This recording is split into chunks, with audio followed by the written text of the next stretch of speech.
Hi friends, Dhanalakshmi cooking ಚಾನಲ್ಗೆ ಸ್ವಾಗತ. ಇವತ್ತು ನಾನು ಕೋಡ್ಬಳೆ ರೆಸಿಪಿನ ಹೇಗೆ ಮಾಡೋದು ಅಂತ ತೋರಿಸ್ಕೊಡ್ತಾ ಇದ್ದೀನಿ. ನೋಡಿ, ಚೆನ್ನಾಗಿ ಬಂದಿದೆ ಕ್ರಿಸ್ಪಿಯಾಗಿ.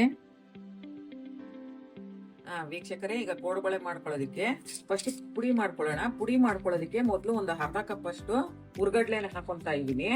ಅದ್ರ ಜೊತೆ ನೆಕ್ಸ್ಟ್ ಕೊಬ್ಬರಿ ತುರಿ ಒಂದು 1/4 ಕಪ್ ಅಷ್ಟು ಹಾಕೋತಾ ಇದ್ದೀನಿ. ಮತ್ತೆ ಅದ್ರ ಜೊತೆ ಬ್ಯಾಡಗೆ ಮೆಣಸಿನಕಾಯಿ 4 ಹಾಕೊಂತಾ ಇದೀನಿ. ಒಂದು 1/4 ಸ್ಪೂನ್ ಅಷ್ಟು ಜೀರಿಗೆ ಹಾಕೋತಾ ಇದೀನಿ. ನೋಡಿ ವೀಕ್ಷಕರೇ, ಈಗ ಇಷ್ಟನ್ನ ಪುಡಿ ಮಾಡ್ಕೊಳ್ಳೋಣ. ನೋಡಿ ವೀಕ್ಷಕರೇ, ಈಗ ರುಬ್ಕೊಂಡಿದೀನಿ. ವೀಕ್ಷಕರೇ, ಈಗ ಮೊದಲಿಗೆ 1 ಕಪ್ ಅಕ್ಕಿ ಹಿಟ್ಟು ಹಾಕೊಂತಾ ಇದೀನಿ. ಮತ್ತೆ ಮೈದಾ ಹಿಟ್ಟನ್ನ 2ರಿಂದ 3 ಸ್ಪೂನ್ ಹಾಕೊಳ್ಳಿ.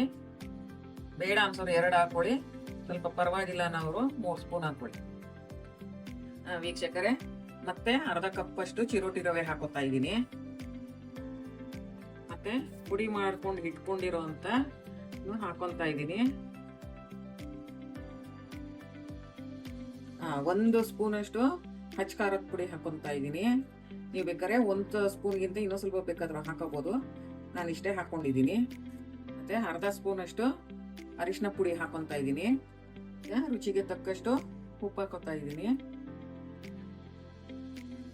ವೀಕ್ಷಕರೇ, ಇವಾಗ 1 ಟೇಬಲ್ ಸ್ಪೂನ್ ಅಷ್ಟು ಬೆಣ್ಣೆನ ಕಾಯಿಸ್ಕೊಂಡು ಹಾಕೋತಾ ಇದ್ದೀನಿ. ನೀವು ಬೇಕಾದ್ರೆ ತುಪ್ಪನೂ ಹಾಕೋಬಹುದು, ಎಣ್ಣೆನೂ ಹಾಕೋಬಹುದು, ಯಾವ್ದು ಬೇಕಾದ್ರೂ ಹಾಕೊಳ್ಳಿ. ಈಗ ವೀಕ್ಷಕರೇ, ಸ್ವಲ್ಪ ಸ್ವಲ್ಪ ನೀರು ಹಾಕೊಂಡು ಕಲಿಸ್ಕೊಳ್ಳಿ ಹಿಟ್ಟಿನ ಅದಕ್ಕೆ. ನೋಡಿ ವೀಕ್ಷಕರೇ, ಇವಾಗ ಕಲಸ್ಕೊಂಡಾಗಿದೆ. ವೀಕ್ಷಕರೇ, ಈಗ ಒಂದು ನಿಂಬೆಹಣ್ಣು ಗಾತ್ರದಷ್ಟು ತಗೊಂಡಿದ್ದೀನಿ. ಇದನ್ನ ಚೆನ್ನಾಗಿ ನಾದಿ ಹಾಗೆ ಕೋಡ್ಬಳೆ ಶೇಪ್ಗೆ ತಗೊಳ್ಳಿ. ಇವಾಗ ಇದನ್ನ 2 ಭಾಗ ಮಾಡ್ಕೊಂತೀನಿ. ಇದನ್ನು ಸಹ ಚೆನ್ನಾಗಿ ನಾದಿ ಇವಾಗ ಕೋಡ್ಬಳೆ ತಗೊಂಡಿದ್ದೀನಿ. ಇದನ್ನೀಗ ಎಣ್ಣೆಗೆ ಹಾಕ್ತೀನಿ.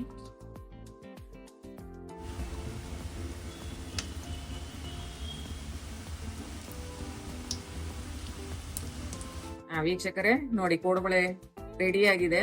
ಈ ರೆಸಿಪಿ ನಿಮ್ಗೂ ಇಷ್ಟ ಆಗಿದ್ರೆ ನೀವು ಒಂದ್ಸರಿ ಟ್ರೈ ಮಾಡಿ, ಮತ್ತೆ ಬೇರೆಯವ್ರಿಗೂ ಶೇರ್ ಮಾಡಿ, ಲೈಕ್ ಮಾಡಿ, ಮತ್ತೆ ಸಬ್ಸ್ಕ್ರೈಬ್ ಮಾಡೋದನ್ನ ಮರಿಬೇಡಿ.